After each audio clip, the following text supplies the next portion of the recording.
COUS.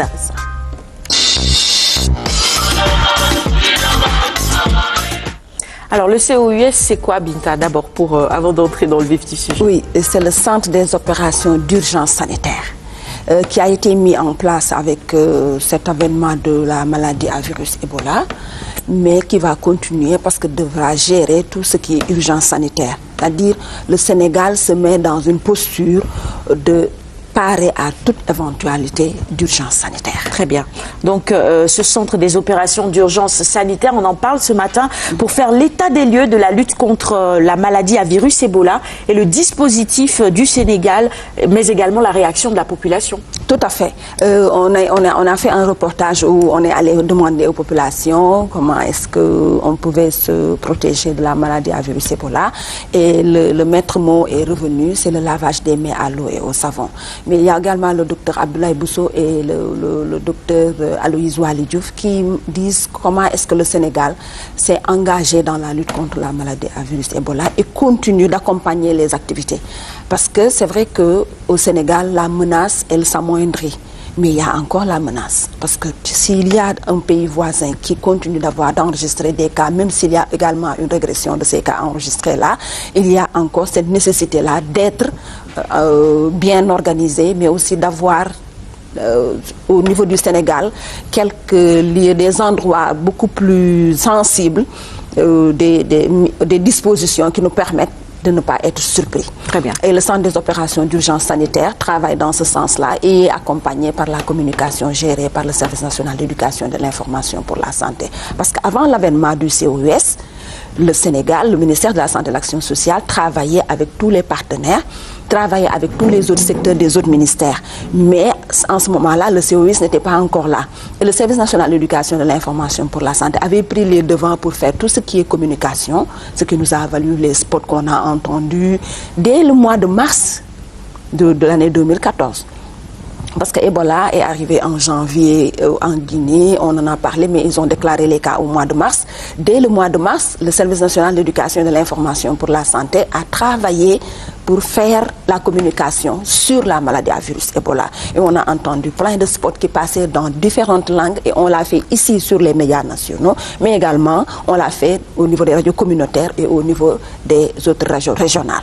Ce qui a fait que quand le COUS est arrivé, il est venu se greffer sur les activités qui étaient déjà mises en place avec un dispositif qui était déjà solide parce que les régions étaient impliquées, les districts étaient impliqués à travers les bureaux régionaux d'éducation et d'information pour la santé, à travers les bureaux de district d'éducation et d'information pour la santé. Et c'est l'occasion ici de les remercier pour tout ce travail qui avait été abattu par eux à des endroits où ce n'était pas évident et avec pratiquement pas de moyens. Très bien. Maintenant, avec le COUS, les moyens sont là et on continue dans cette lutte contre la preuve justement dans ce reportage qu'on regarde tout de suite.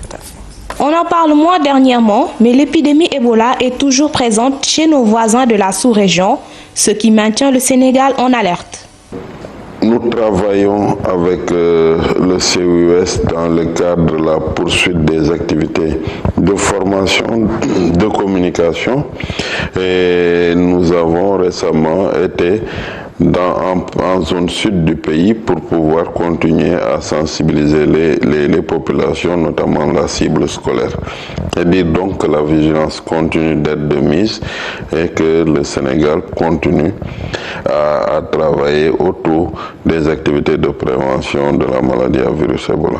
Pour pérenniser cette lutte contre Ebola, le COUS, Centre des opérations d'urgence sanitaire, a été mis en place et cette structure s'occupe désormais de l'épidémie Ebola et de toute autre urgence sanitaire.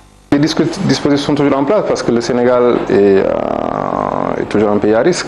Il y a encore des cas au niveau de la Guinée et donc notre dispositif est encore en place. Et je pense que de temps en temps, vous voyez qu'il y a quelques alertes que nous gérons au niveau du pays. Donc nous sommes toujours au même niveau de vigilance, nous avons toujours le même dispositif de surveillance qui est mis en place et nous avons aussi commencé, je pense que vous avez pu le voir dans certaines télévisions et dans la rue, des messages de sensibilisation pour rappeler aux populations que la maladie est à nos portes et il faut qu'on soit vigilant. Du côté de la population, la leçon a été retenue.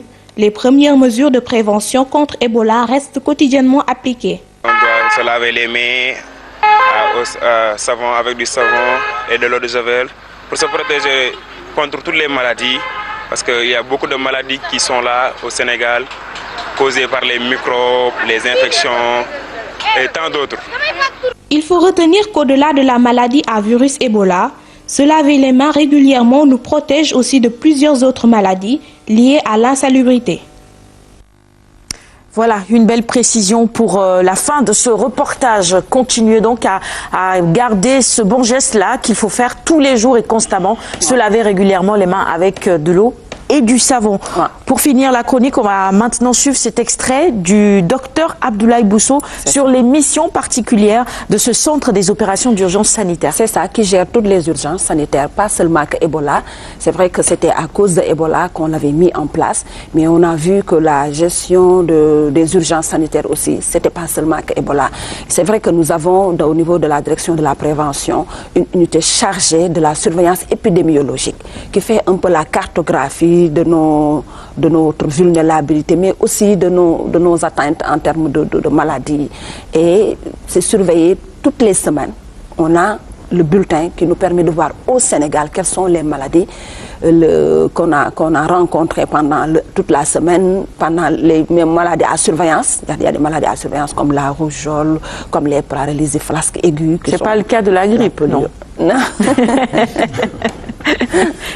Si, la grippe également est bien surveillée, parce que déjà, vous savez, la santé travaille de telle sorte que dans chaque structure, ce qui arrive là-bas comme affection est notifié pour que l'on puisse comprendre à quel niveau est-ce qu'il faut mettre plus de communication. D'accord. Quelles molécules il faut mettre, c'est-à-dire médicaments qu'il faut mettre, quelles dispositions il faut prendre. Et tout ça, c'est avec la surveillance qu'on peut le faire. Très bien. Le centre des opérations d'urgence sanitaire est une nouvelle structure du ministère de la Santé qui est permanente, qui va maintenant s'occuper de l'ensemble des urgences qui ont une portée nationale sur le pays.